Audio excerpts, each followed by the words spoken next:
Réussir dans ce que tu n'as jamais été appelé à faire, c'est gaspiller ta vie, ta destinée, ton don. C'est pourquoi comprendre le royaume de Dieu est si important. Ça t'aide à redécouvrir ton don royal.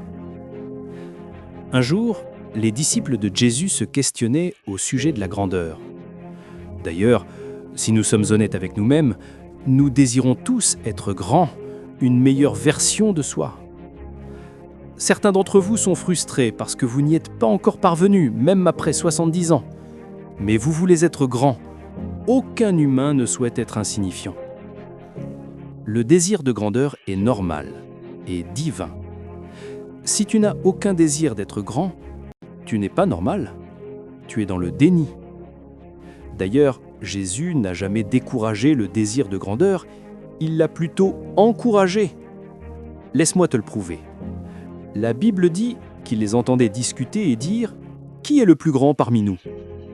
Il les appela et leur dit « Si quelqu'un désire être grand, il ne les a pas découragés. Il n'a pas attaqué leur désir. Il leur a montré comment y parvenir. Si quelqu'un, combien ? Je dis bien quelqu'un, n'importe qui. Il sait que tout le monde veut être grand. Si quelqu'un veut être grand, qu'il devienne l'esclave de tous, le serviteur de tous. Qu'est-ce que cela signifie ?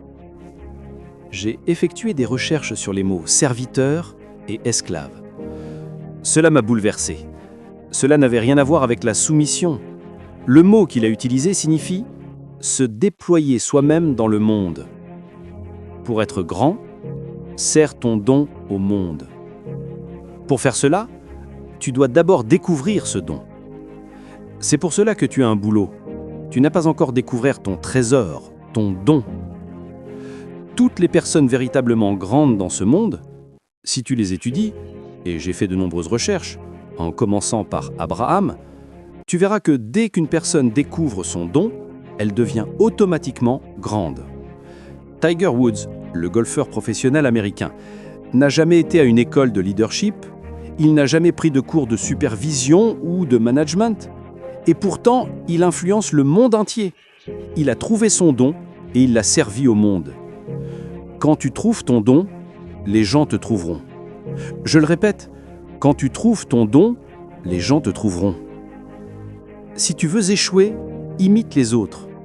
Tu n'es pas né pour imiter les gens, tu es né pour être toi-même. Mother Teresa, une Indienne, elle était professeure en Inde. Elle a quitté son emploi parce qu'elle a découvert son don, aider les pauvres. Elle l'a affiné, elle a fini par parler devant les Nations Unies. La grandeur. L'avenir d'une graine n'est pas devant elle, il est enfermé en elle. Ton avenir n'est pas devant toi. Dieu cache ton avenir parce qu'il sait que tu ne peux pas le manquer. Tu continues de le chercher, c'est pour ça que tu ne trouves pas. Cela me rappelle l'histoire d'un homme qui vivait au Texas. C'est une histoire vraie. Cet homme possédait un grand champ d'agriculture. Toute la région n'était que des champs.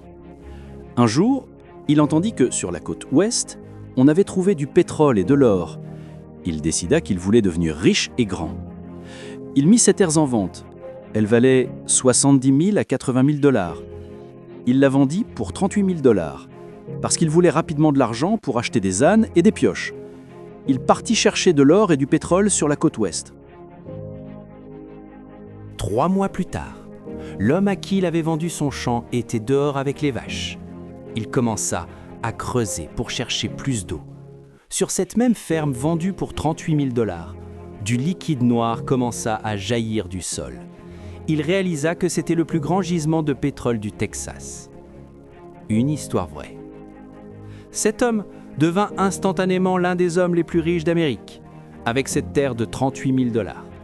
Quand l'homme sur la côte ouest apprit la nouvelle que la terre qu'il avait vendue, sur laquelle il avait assis toute sa vie, produisait du pétrole, il tomba de son âne. Il a fait une crise cardiaque. Il mourut. La morale de l'histoire ? Ce que tu cherches est exactement là où tu es. Je suis venu ici pour creuser le pétrole qui est en toi. Écoute-moi bien, ton avenir est emprisonné en toi. Tu es un porteur de trésors, ton don attend d'être déployé. Le problème, c'est que tu as toujours été employé, un salarié. Tu as travaillé toute ta vie pour cette entreprise et tu n'es jamais devenu toi-même. Nous devons aider les 8 milliards de personnes sur Terre à découvrir leurs dons pour que la Terre soit remplie de la gloire de Dieu. Si chacun trouve son don, il n'y aura plus de larmes. J'explique une révélation que j'ai reçue du Saint-Esprit. La grandeur est comme une graine qui devient un arbre. Si tu plantes une graine de pomme, elle devient un pommier. Le fruit est le don. Et voici quelque chose à propos des arbres. Les arbres ne viendront jamais t'apporter leurs fruits. Si tu veux le fruit, tu dois aller à l'arbre. De la même manière, lorsque tu trouves ton don, les gens viendront à toi.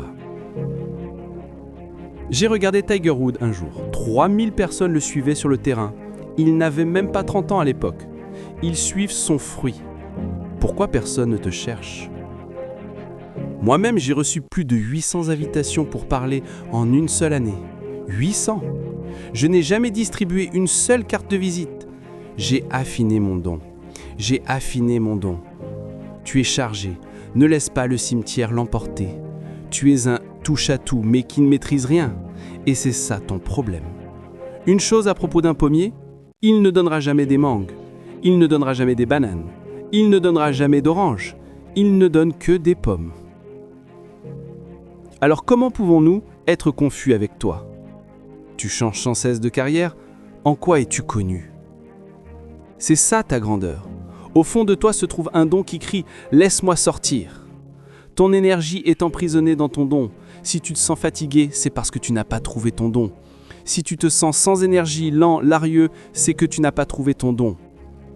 Quand tu découvres ton don, tu te lèves tôt le matin et tu te couches tard le soir. C'est pourquoi la Bible l'appelle esclave.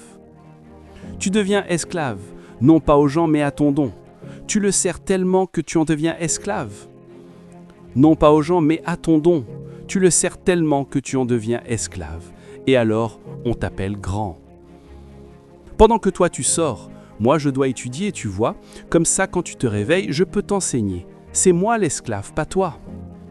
Tu penses que je suis un grand enseignant ? Je passe mes nuits éveillées pendant que tu dors. Qui est vraiment l'esclave ? C'est ça que je veux dire par grandeur. La Bible dit « Un peu de sommeil, un peu d'assoupissement et la pauvreté te surprendra comme un voleur. » Tu vois, si tu ne trouves pas ton don, tout ce que tu obtiens, c'est un salaire. Oh oui. C'est pour cela que les consultants sont mieux payés que les employés. Les consultants ont un don. Toi, ce que tu as, c'est un métier. Il y a une différence. Jésus a dit « Le Fils de l'homme n'est pas venu pour être servi, mais pour servir et donner sa vie comme rançon. » Il est une rançon. C'est comme s'il disait « Servez ma rançon », c'était ça qui faisait de lui quelqu'un de grand. Waouh! Et toi? En quoi tu nous sers? Qu'est-ce que tu es né pour nous donner avant de mourir?